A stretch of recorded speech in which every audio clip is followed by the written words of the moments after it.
Xander Nolan didn't expect his Monday to end with a woman screaming from behind steel elevator doors, but then again, nothing about his life had gone according to plan for the last 5 years.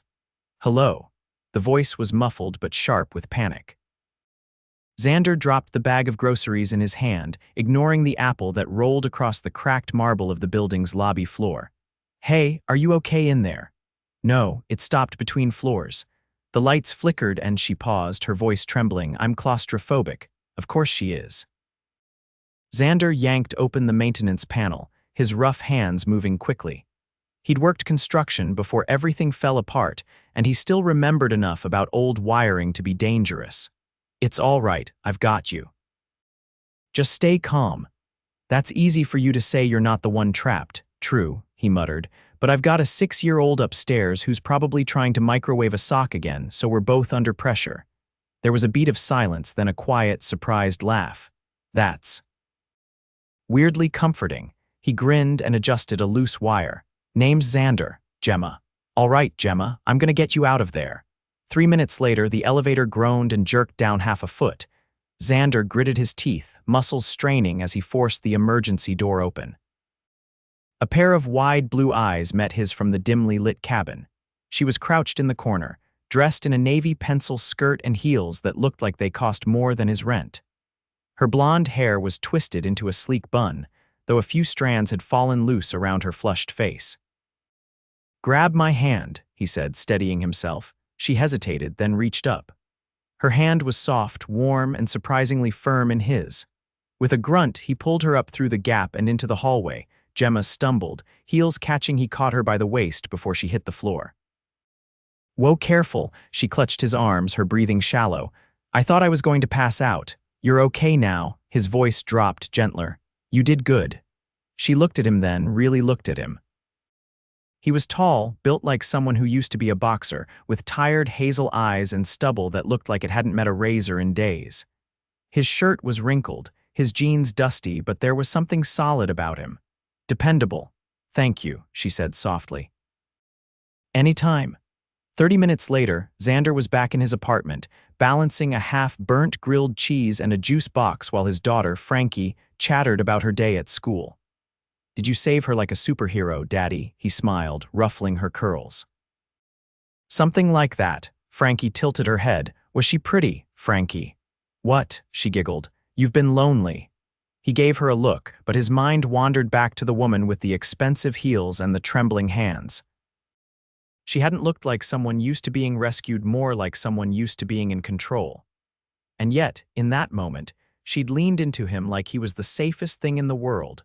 Across town, Gemma Sanderson sat in the back of a black car, staring out the window as the city lights passed.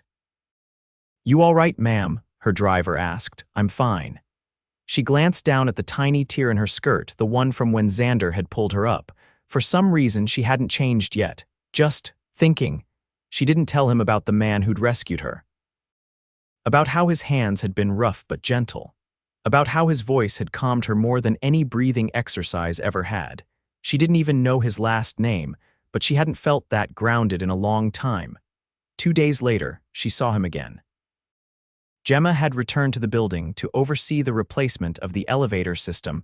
Her company had just acquired the property as part of a low-income housing redevelopment project. She was supposed to be in and out, unnoticed. But there he was, coming down the stairs with a toolbox and a smudge of paint on his cheek. "You again," she said before she could stop herself. Xander blinked. "You're the elevator girl." She raised an eyebrow. "That's what you're calling me," he chuckled. "Well, I didn't get a last name, did I, Gemma Sanderson?" He reached out, shaking her hand. "Xander Nolan." She didn't let go immediately, neither did he. "You work here?" she asked, handyman. "Part-time, pays the bills." She tilted her head. "So you're the one fixing the elevator?" "Not this time. Some guys in suits rolled in earlier and said your company was taking over, kicked me off the job." Gemma blinked. "My company? Sanderson Holdings or something. You heard of them?" She opened her mouth, then closed it. He didn't know. He had no idea she was the CEO of Sanderson Holdings. A strange sense of relief flooded her chest. "Well," she said with a smile, "they make some questionable decisions." He laughed. "You're not wrong. Over the next week, they kept running into each other. Once at the bodega down the street, where she watched him let Frankie pick out candy with her fists full of change. Another time in the laundry room, where he offered her the last working dryer without hesitation. Each time, there was a little more heat in the air, a little more awareness. "You know," he said one afternoon as they leaned against the building's front steps, sipping coffee, "I don't usually talk this much to people I barely know." Gemma smiled. "Neither do I, you're different." She looked down at her cup. "So are you." He glanced at her, his gaze lingering. "What do you do anyway?" She hesitated, heart racing. "Consulting, real estate." "Ah," he nodded. "That explains the heels." She laughed. "And the elevator trauma," he grinned. "I'm glad I was there." "Me too." She didn't mean to get attached. She definitely didn't mean to start craving his voice, or his stories about raising Frankie on his own, or the way he looked at her like she was a person, not a paycheck. But somehow, without warning, she was falling, and he didn't even know who she really was. "Are you sure you're okay with her for a few hours?" Xander asked, crouched beside Mrs. Alvarez's couch as Frankie braided the woman's hair with intense focus. The elderly neighbor waved him off with a wrinkled hand. "Go already. I raised 5 boys. One 6-year-old isn't going to scare me." Xander kissed Frankie's forehead. "No microwave experiments, okay? I promise," she said solemnly, then added, "unless it's marshmallows."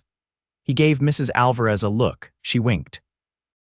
By the time he stepped out into the street, the early evening sun threw long shadows across the sidewalk, and the scent of roasted peanuts drifted from a corner cart. He wasn't dressed for anything fancy, just a clean navy shirt and dark jeans, but he'd tried hard enough to make sure there weren't paint flecks on anything. He wasn't even sure why he cared. It wasn't a date. He was just meeting Gemma for coffee. Again. Except this time, she'd suggested a spot uptown. A cafe with ivy-covered walls and tables set with cloth napkins and tiny glass vases. When he walked in, he felt like he'd crashed a scene from a European film. Gemma sat at a table by the window, her hair down this time, soft waves brushing her shoulders. She wore a tailored blouse tucked into wide leg slacks, and when she saw him, her lips curved not into a polite smile but something warmer. "You found it," she said as he sat down. "Only got lost twice, but a very enthusiastic poodle helped redirect me," she laughed, eyes crinkling at the corners. "That sounds about right for this neighborhood." He glanced around. "It's not exactly my usual scene." "I figured," she said, then added, "You don't have to like it. I just wanted to see you in a place that wasn't under flickering hallway lights or next to a broken washing machine." He leaned back, studying her. "So, do you make a habit of inviting strange men for overpriced lattes?" Her expression shifted. "No, I don't." Something in her tone made him pause. "What about you?" she asked, brushing a strand of hair behind her ear. "Do you always rescue women from malfunctioning elevators and then charm them into meeting you for coffee?" He grinned. "Only on alternate Tuesdays." Their drinks arrived, hers a cappuccino with cinnamon, his a black coffee, no sugar, and for a moment they sipped in silence, letting the hum of conversation around them fill the air. "You always this quiet?" she asked eventually. "Just trying to figure you out." "Good luck," she said, and for a second something flickered across her face. "Most people don't bother." "Why not?" She stirred her drink slowly. "They usually think they already know everything they need to." He watched her for a beat. "That sounds lonely." She didn't answer right away. "It is sometimes." He tapped his fingers against the ceramic cup. "You talk like someone who spends a lot of time around people but still ends up alone." She met his eyes. "That's exactly what it is." He nodded slowly.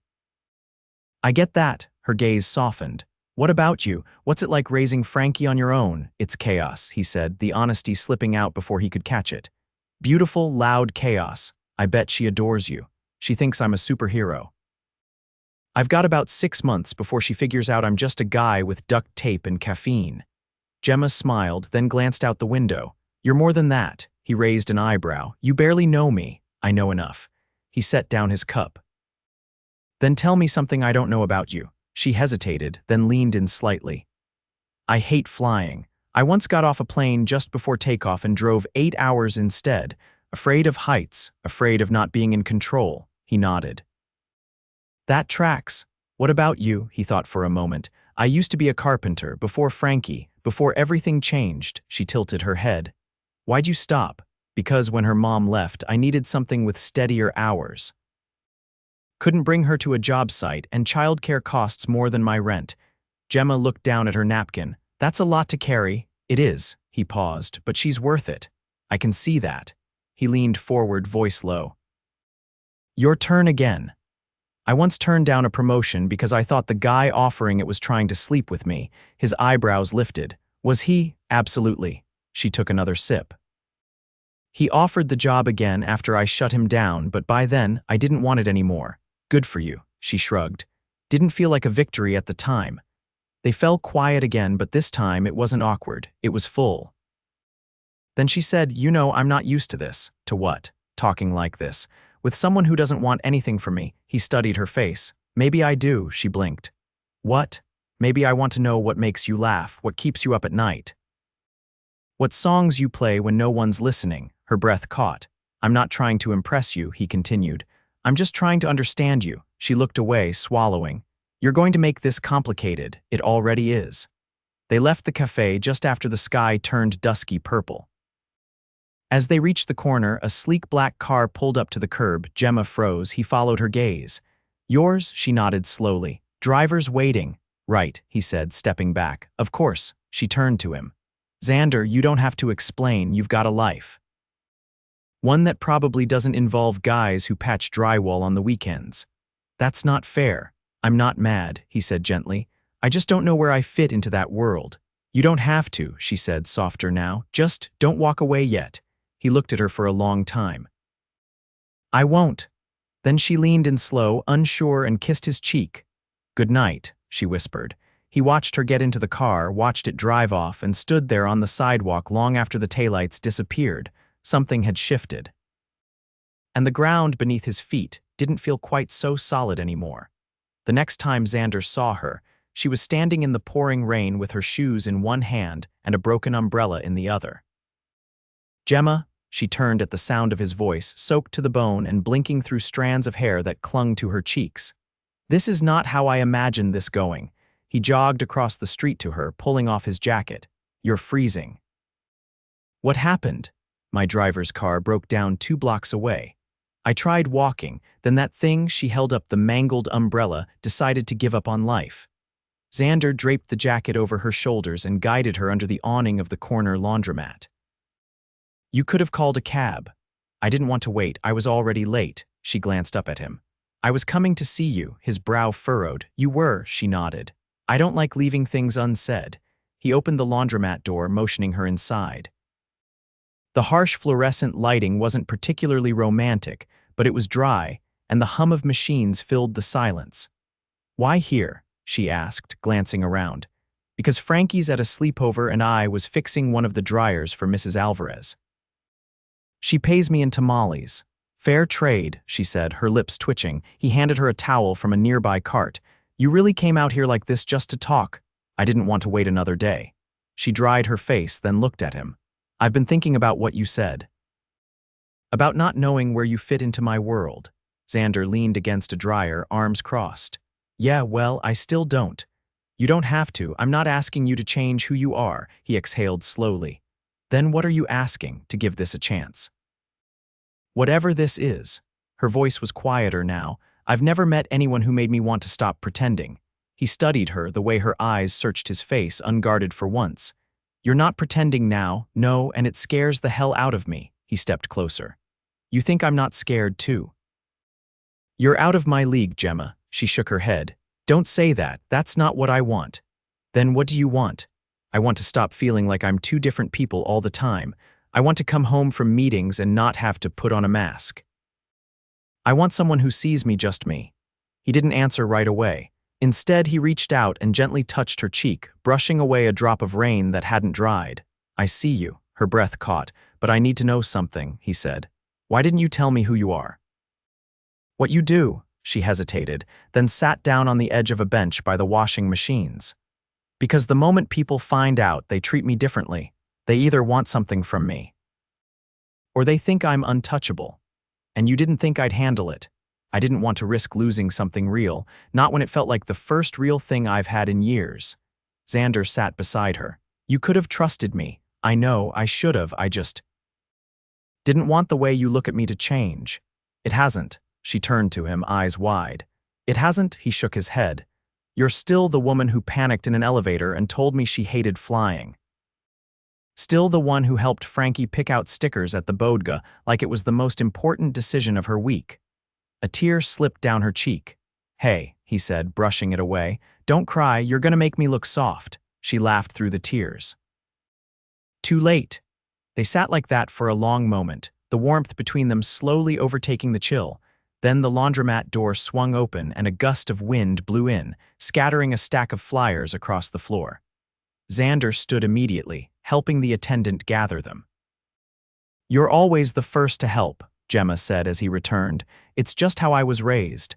And how you raise Frankie. He looked at her, something deeper flickering in his expression. She keeps me honest. Reminds me what matters. Gemma stood, hesitating only a moment before stepping into his space.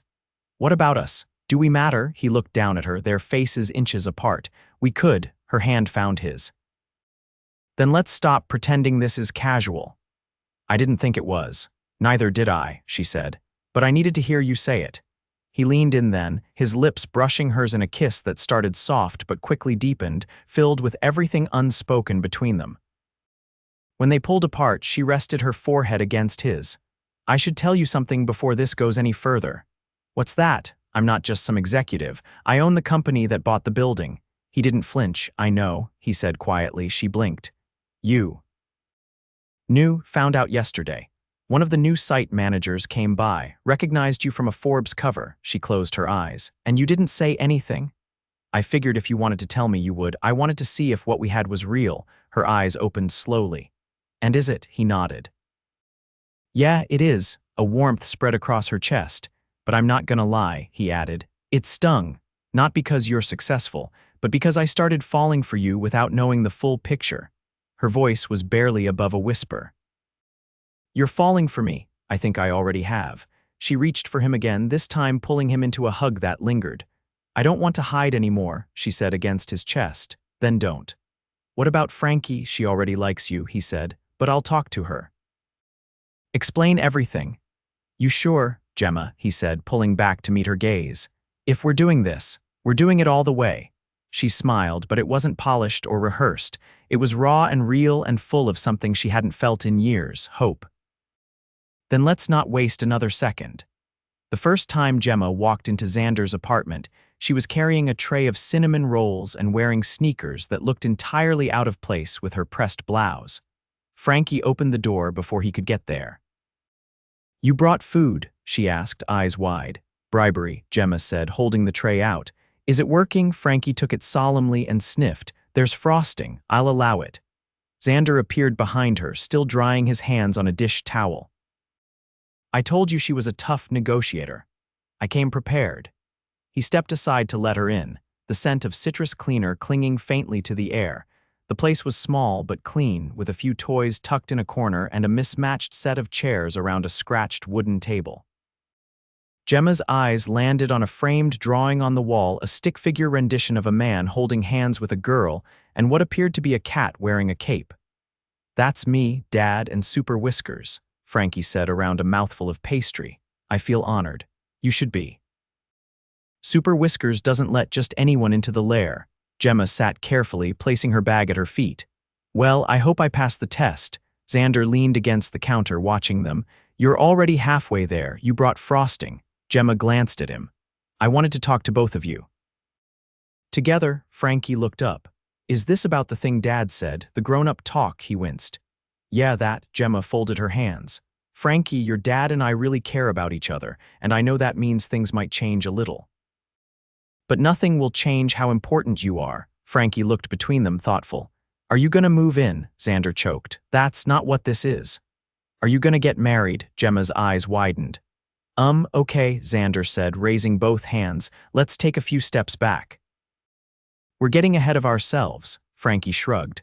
Miss Alvarez says adults always skip to the kissing part. Gemma tried not to laugh. Xander pinched the bridge of his nose. What we're saying, he said carefully, is that Gemma will be around more. And if you ever feel weird about that, you can tell me. No matter what. Frankie nodded slowly, then turned to Gemma. Do you know how to play checkers? I can learn. Then we're good. That night, after Frankie was asleep and the apartment had quieted, Gemma stood by the window, looking out over the streetlights. Xander came up behind her, his hand resting gently on the small of her back. She likes you. I can't believe I was nervous. She's a good judge of character, better than me most days. Gemma turned to face him. I meant what I said, I'm not going anywhere. He brushed a strand of hair from her face. I believe you. I want to show you something, she said suddenly. He followed her outside, across the street, then around the corner to a building still under renovation. She pulled out a key card and opened the front door. This is one of the units we're restoring, she said, leading him upstairs. It's not on the market yet. It was a 2-bedroom with exposed brick walls and high ceilings. The floors gleamed under the dim construction lights, and the windows offered a view of the skyline in the distance. I had the design team add a breakfast nook, she said softly. I remembered you said Frankie likes to sit by the window in the mornings. Xander turned slowly. You did this. I wanted to give you something that wasn't just a gesture, a real place, one that belongs to both of you. He stared at her, eyes unreadable. I know it's a lot, she added, suddenly unsure. I just thought he closed the distance between them in 2 strides and kissed her, deep and sure. When he pulled back, his voice was hoarse. You thought right. They moved in 2 weeks later. It wasn't a grand event. There were no champagne flutes or photographers. Just cardboard boxes, a half-assembled bookshelf, and Frankie dancing around in socks on the polished floor. Gemma stood in the kitchen, unpacking mugs when Xander slipped his arms around her from behind. You know what I realized, he murmured into her neck. What? This is the first time in years I've looked around and thought, we're home. She turned in his arms, and I like the feeling. He kissed her again, slower this time, anchoring himself in the reality they'd built from chaos. Her hands slid up to his collar, pulling him closer. Gemma Nolan, he whispered suddenly. She blinked. What? It sounds good, doesn't it? She stared at him, lips parted. I'm not asking now, he said quickly. But one day. She smiled, eyes shimmering. You'd better. A month later, she was at a gala, not as the CEO, but as herself. She wore a simple black dress, her hair pinned up with a single gold clip.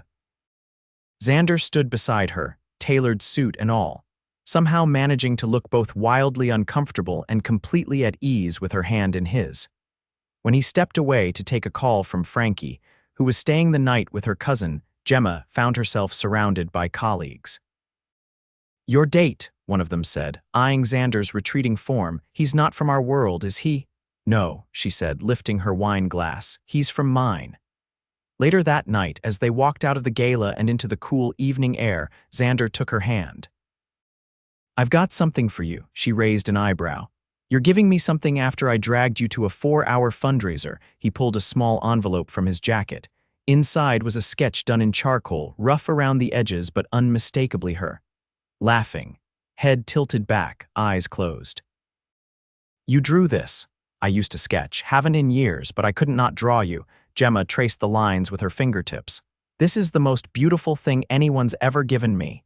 He leaned in, their foreheads touching. It's not the last. And when they walked home that night, hand in hand, the city felt smaller, because love had made everything else fall away. The first time Xander saw her cry in front of a crowd, it wasn't over heartbreak, it was over legacy. They stood side by side on the steps of the newly renovated community building that had once been a crumbling apartment complex.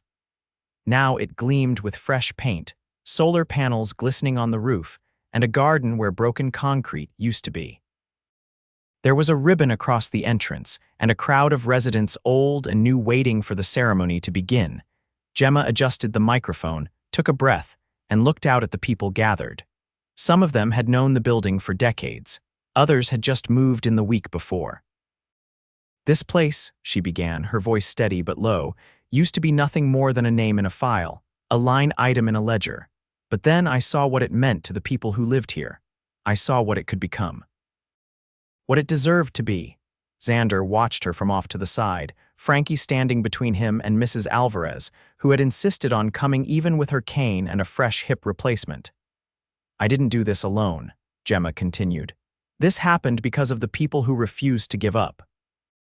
Because of a little girl who told me her home didn't have to be perfect to be her favorite place in the world. Because of a man who taught me that real change doesn't come from boardrooms, it comes from rolling up your sleeves." Her eyes found Xander's, and the moment stretched. "I used to think power was about control. Now I know it's about responsibility, and I'm honored to share this moment with all of you." She stepped back. The crowd clapped, then cheered. Someone handed her the ceremonial scissors, and Frankie was the one who got to cut the ribbon, beaming as the red satin fell away. Later, when the press had dispersed and the sun dipped into late afternoon, Gemma found Xander standing under the new pergola in the garden, watching kids chase each other beneath the hanging fairy lights. "You made all this happen," she said softly. He shook his head. "No." "You did.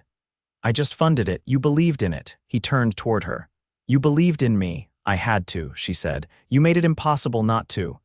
They walked together down the path, their hands brushing before intertwining naturally. The sounds of laughter and conversation swirled around them, but for a moment, all she could hear was the easy rhythm of their footsteps in sync. "When I was little," Gemma said suddenly, "my father used to take me to buildings he was developing. He'd stand in empty lots and say, 'The bones are good, you just have to imagine the rest.'" Xander squeezed her hand. "Guess you inherited more than his company." She smiled, eyes shining. "I used to think I had to earn everything twice just to prove I wasn't coasting on his name. But lately, I've realized, legacy isn't what you leave behind, it's who you build with." They stopped at the edge of the garden where the scent of jasmine drifted in from the trellis. "I want to keep building with you, Xander, not just buildings. A life." He looked at her, his expression unreadable for a beat, then he reached into his pocket and pulled out a small velvet box. "I was going to wait," he said. "But you're not the only one who doesn't like wasting time." Her breath caught. He opened the box. Inside was a ring, simple, elegant, with a sapphire nestled beside a diamond. Not flashy, just perfect. "I don't need speeches or spotlights, I just need you, me, Frankie, our messy, real, beautiful life. So, Gemma Sanderson, will you marry me?" Tears welled in her eyes, but her voice didn't shake. "Yes, of course, yes." He slid the ring onto her finger and she pulled him into a kiss that was equal parts relief, joy, and promise. The kind that rewrites everything that came before. Frankie caught them mid-kiss and groaned. Again. "You guys are like, obsessed with each other." Gemma laughed, wiping her eyes. "Get used to it, sweetheart." The wedding was held 6 weeks later in the rooftop garden of the same building where they'd first met, now transformed into an oasis of climbing ivy, paper lanterns, and candlelight. Frankie wore a flower crown and held the rings. Mrs. Alvarez officiated, reading from a leather-bound journal she claimed she found in her attic, though Xander suspected she'd written the whole thing herself. Only close friends and family were there. No press, no investors. Just love, laughter, and a promise that this time nothing was built on illusion. At the reception, Gemma danced barefoot with Frankie while Xander watched, his tie loosened and a drink in hand. Music played softly in the background, something warm and old-fashioned. She looked radiant, her dress simple but stunning, hair swept up with a few wild curls escaping. She came to him after the song ended, twining her arms around his neck. "You're quiet. I'm just thinking how lucky I got." She tilted her head. "You mean how lucky we got?" He nodded. "Yeah." They danced together under the stars, the city lights flickering below them. And when the last song played, he kissed her like it was the first time, full of wonder and certainty. They moved into the penthouse of the building they helped transform. Not because it was luxurious, but because it was home. The place where it all started. Frankie got her own room, a telescope, and a puppy named Rocket. Xander set up a workshop in one of the spare rooms, finally taking on private carpentry commissions again. Gemma stepped back from day-to-day operations, choosing projects that mattered over those that impressed. They had disagreements, sure. About furniture, bedtime routines, and who left wet towels on the floor, but they never forgot how hard they'd fought to find each other. And every time they did argue, they ended up back in each other's arms, stronger than before. Years later, when people asked how they'd met, Gemma would laugh and say, in an elevator, or technically just outside one. And Xander would add, don't underestimate a broken lift. It can change your life. Their love wasn't polished or perfect. It was built brick by brick, moment by moment on trust, truth, and the kind of connection that only comes once in a lifetime, and it was theirs. Always.